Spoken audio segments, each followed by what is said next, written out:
naghatag og gahom sa pagtuman.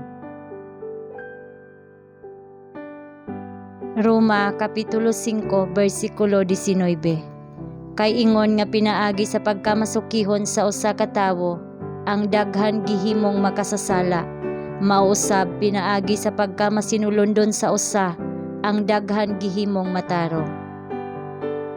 Usa ka gipasidunggan sa tibok langit, mianhi niini nga kalibutan aron sa pagbarog diha sa tawhanong kinaiya sa ulo sa katawhan. Nagpamatuod ngadto sa mga sinalikway nga mga anghel ug ngadto sa mga lumulupyo sa wala mahulog nga mga kalibutan nga pinaagi sa balaan nga tabang nga gihatag ang matag usa makalakaw diha sa dalan sa pagtuman sa mga sugo sa Dios. Walay usa nga dili kaayo balaan kaysa bugtong anak sa amahan nga makahalad og sakripisyo nga epektibo sa paglimpyo sa tanan bisan sa labing makasasala ug makauulaw. Kinsa midawat sa manuluwas isip ilang pasiguli ug nahimong masulondon sa balaod sa langit. Walay bisan unsa ang makapabalik sa tawo sa pabor sa Dios. Gihatag ni Kristo ang iyang kinabuhi aron mahimong posible nga ang tawo mahibalik sa dagway sa Dios.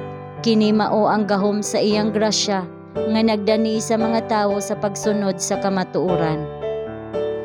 Gusto sa Dios nga makabot nato ang sumbanan sa kahingpitan nga mahimong posible alang kanato pinaagi sa gasa ni Kristo. Siya nagtawag kanato sa paghimo sa atong pagpili diha sa tuo nga kiliran, sa pagkonektar sa langitnong mga ahensya, sa pagsagop sa mga baruganan nga mopahiuli kanato sa balaanong dagway. Diha sa iyang sinulat nga pulong ug sa dakong basahon sa kinaiyahan, iyang gipadayag ang mga prinsipyo sa kinabuhi. Atong bulahaton ang pag-angkon ug kahibalo niini nga mga baruganan ug pinaagi sa pagkamasulundon nga makigtimbayayong kaniya sa pagpahiuli sa kahimsog sa lawas ingon man sa kalag. Ang mga tawo kinahanglang makakaton nga ang mga panalangin sa pagkamasulundon sa ilang kahingpitan mahimong ila lamang kung sila makadawat sa grasya ni Kristo. Kini mao ang iyang grasya nga naghatag sa mga tawo og gahom sa pagsunod sa mga balaod sa Dios. Mao kini ang nakapahimo kaniya sa pagbungkag sa pagkaulipon sa daotang bisyo. Kini lamang ang gahom nga makahimo kaniya ug makapabilin kaniya nga lig-on sa husto nga dalan. Ngadto sa kasing-kasing nga naputli ang tanan na usab. Ang Espiritu sa Dios nagpatungha og bag-ong kinabuhi sa kalag nga nagdala sa mga hunahuna ug mga tinguha ngadto sa pagsunod sa kabubot-on ni Kristo.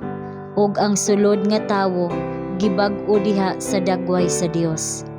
Ang maluya ug masalaypon nga mga lalaki ug babayi nagpakita sa kalibutan nga ang makatubos nga gahom sa grasya makahimo sa sayop nga kinaiya nga mulambo ngadto sa simetriya ug madagayaon nga pagkamabungahon.